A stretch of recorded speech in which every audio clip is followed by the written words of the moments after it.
quite a long tail, but it doesn't need to be this strong all the way down. So I'm going to go ahead and end it early here, right? And this is where we talk about having the other snippers handy. So every time you snip your wire, you're going to be left with what's called a burr. See this little part right here? Be careful. Guarantee you're going to stab yourself with one of these. It happens to everyone at least once. So, but if you're aware of it, you can snip it using the tips of these. And then also when you're done, you want to take a file and you just want to file the sharp point off. And be careful you don't file into this because it will weaken it, but you want to just file those burrs off. And that way, there we go. It's not going to stab the crap out of me. Okay, so if I grab this now and give it a little pinch, I can continue here and I can grab this little end here and finish wrapping it around, maybe pinch them together. If we get a nice zoom in there. So you're basically, let's call this, you're tucking the burr. You're tucking the sharp point in so that it's not going to catch you while you're working on your sculpture. Okay, so for the rest of this tail, this long tail here, I'm going to take some of the smaller floral wire that we have. So for this one, I'm going to take this rather stronger steel wire. And you know what, I'll just stick with the floral wire. So we'll use the little skinny, itty bitty floral wire that is right there. All of a sudden I can't find it. Here we go. Everyone should have one of these. Okay, this is the actual floral wire. This is the skinniest one we got. And you can just take a big length of this, pull it out roughly however long you want that to be. There we go. And snip that one free. There we go. And we'll tuck this inside the burr right in here so we can bend that burr out. You just got to tucking it in, bend it back out. Put this piece in there. Okay. And you don't have to tie a knot necessarily. You can really do whatever you want to get to stay in here strong. And there we go. And I'm just going to come around and go underneath that burr. Shoot, I just lost it. I can barely see. I don't imagine you guys can see. There we go.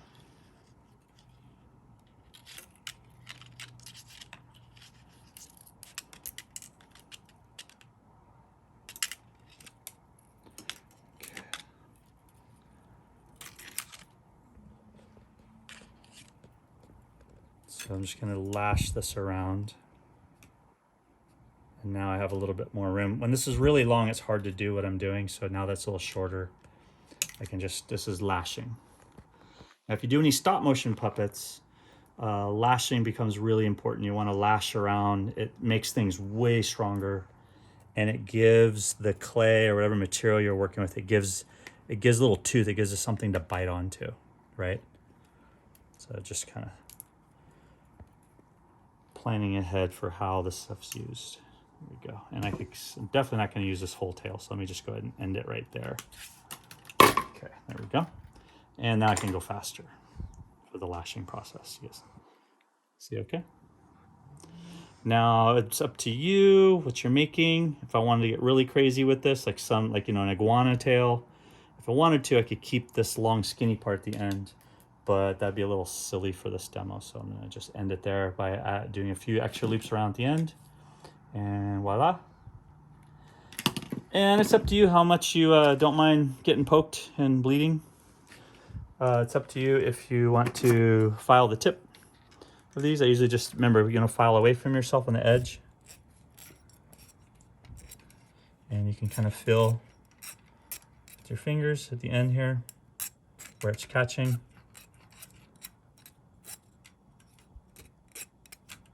There we go.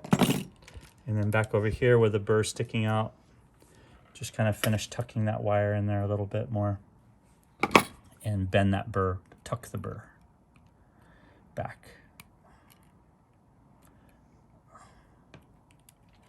Okay, let's go ahead and zoom back out for a moment. So now we have quite accurately measured out our little lizard what I want to do now is I want to bend hard at the wrists and at the ankles of this guy. So I'm going to also define where the pelvic bone is and where the shoulders are. So I'm going to grab my needle nose, make sure I'm really accurate, grab right at the point where it's going to bend at, give it a nice squeeze and bend it forward.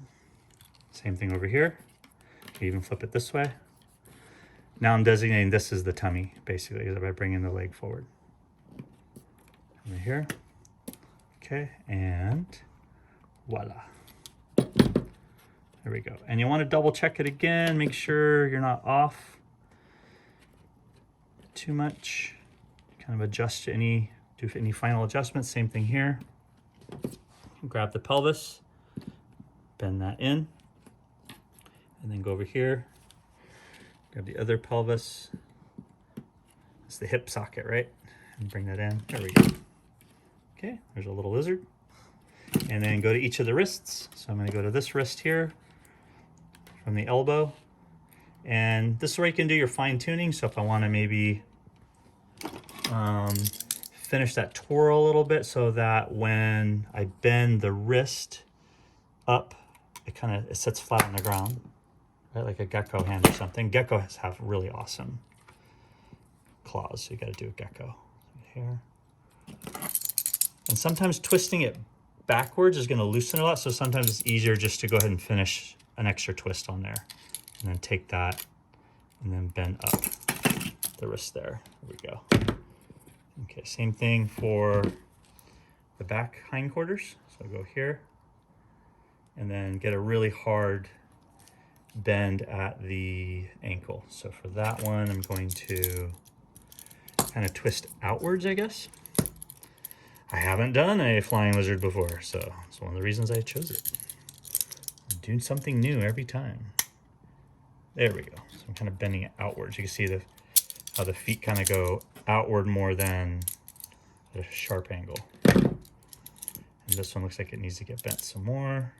So for that one, I'm going to go ahead and give it a few more twists. And then if I need to, hold it solid with the other one. There we go.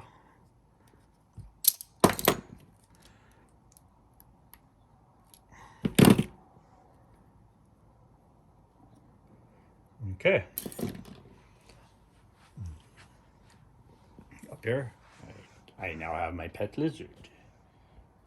Hey, how's it going? Cool. All right, so this is an easy way to do. Now this could be a final character this size. Like this is pretty big for a wire sculpture. But let's take a look up here.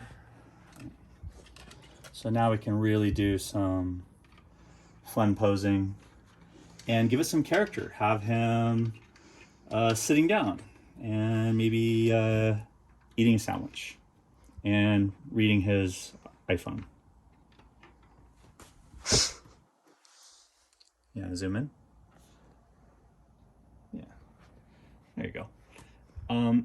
The pose you put your character in is so much, that's where the life comes from, right? A stiff pose is horrible. Here's an example of my 3D model printed from the computer from ZBrush. My stiff little myconoid, he's missing a leg, but you can kind of see.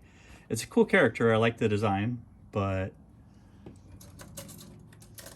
the pose we came up with for the final maquette, which is this one, he has a lot more character. He's like looking, he's stepping carefully, he's kind of treading through the mushroom forest looking for adventure, and he has his little staff. Like what you have him holding, what pose you put him in, how you tilt the head, how you do the spine, you know, we'll talk about all that. But this is what I want you to explore to get started with your sculpture. So let's go ahead and look at how to put these into a wooden block.